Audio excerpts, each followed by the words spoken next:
Go. Hello, I'm Victoria Cornwall, and today I'm going to be interviewing my friend and fellow chocolate author, Morton S Gray. Morton studied creative writing at the Open College of Arts. She was shortlisted for the Festival of Romantic Fiction Award. She won Search for the Star competition, which secured her first publishing contract, and she was a finalist in the Romantic Novelists Association's Joan Hessian Award. She's a member of the Romantic Novelists Association. In fact, she's a bit more than a member because she actually helps run it now. And welcome to Morton. Thank you. And I've got to say that you've got 3 amazing books out there. The Girl on the Beach, The Truth Lies Buried, and Christmas at 14, which I've read all of them, and they are really good books. Thank you very much. How would you describe them? What sort of books are they? I always say they're romance with a mystery to solve. So when I start writing them, I have a mystery in mind, and as I'm writing, I find out how to solve the mystery. So how are you, Morton, with this lockdown and pandemic going on outside? Most of the time I'm fine, because I do spend a lot of time on my own, but the fact is I'm not on my own because I have another 4 people in the house and a dog. Yes, who are they then? Can you tell us? I've got my husband, and my eldest son and his girlfriend, and my youngest son. My eldest son and his girlfriend sold a house just before all this started, and the one they were buying fell through, so they moved in with us temporarily, which is turning out to be a bit longer. People, isn't it? Yeah. And my youngest son is doing his first year of A-levels, so he's doing online full timetable lessons upstairs. He did double maths from bed the other day. He was most impressed.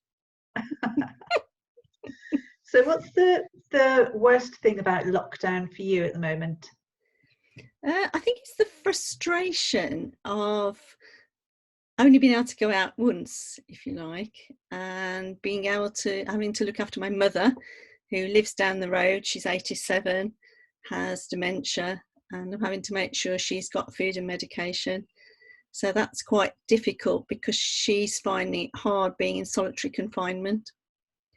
But I suppose must find it difficult to understand what's going on.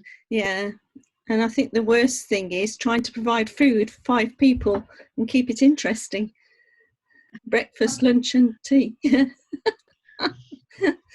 Rather you than me. And what's the best thing about lockdown? I think it's nice to spend time together and not have the normal rushing about. So some days I like that, other days I'm frustrated by it. So it's a strange time, really. Yes, it's very odd when you go outside and there's no planes in the sky and just all the things that you've sort of taken for granted, and then suddenly everything's quite natural, isn't it?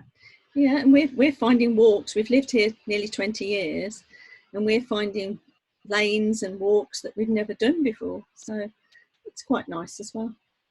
So I suppose it's best that we try and keep hold of the good things and just battle through the bad things, really, isn't it? Very much so.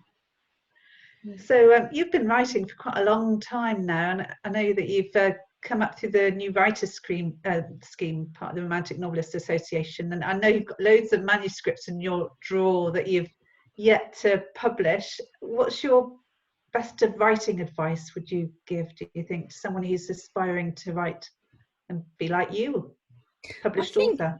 I think before you're published, it's good to experiment, because once you're published, you almost are expected to write similar things. So, for instance, I've written historicals, I've written futuristic novels, I've had a go at time slips, first person, third person. I've had a go at lots of different types, which I think was very helpful in finding my own style. So are you glad that you won your first publishing contract and went on to that genre with the genre that actually got you there? Was that your favourite genre? It is my favourite genre, and if I look at all of the books, including the historicals, futuristic, they're all really got romance in them, and they've all got a mystery in them. So it is my genre. So you've sort of fine-tuned it, really, I suppose. Yes.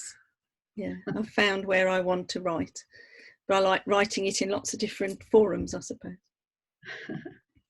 So that was great advice for writing. What would you say is your best advice for life in general? If you were sort of talking to your younger self or a younger person that you wanted to give a nugget of good advice?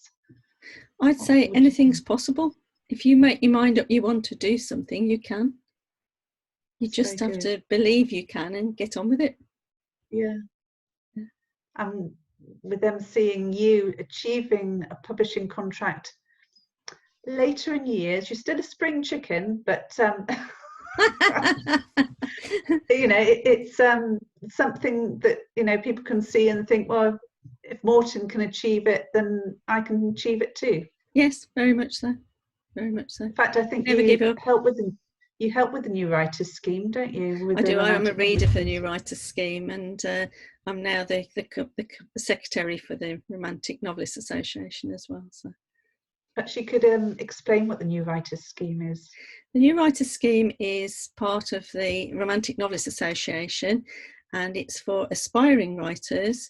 And there is a window of opportunity to join it once a year in January.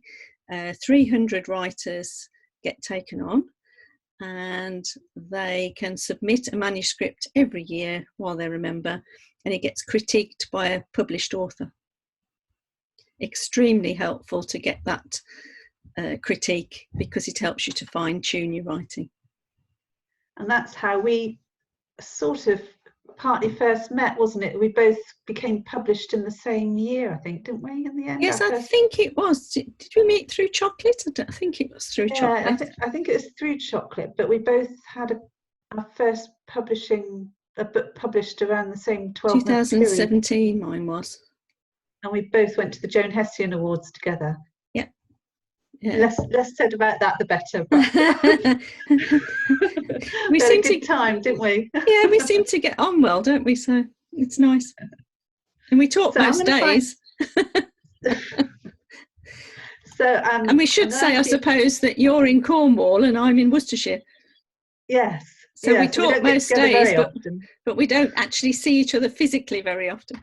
No. And now that's becoming the new norm, isn't it? It is. Yeah. So I'm going to ask you a few questions that's got nothing to do with writing now, just to find out a bit about you as a person. Okay. You don't have to answer them if you don't want to, but so if you were a spirit animal, what spirit animal would you be? It's going to have to be the unicorn. I've got unicorns all over my study. It's my pencil case.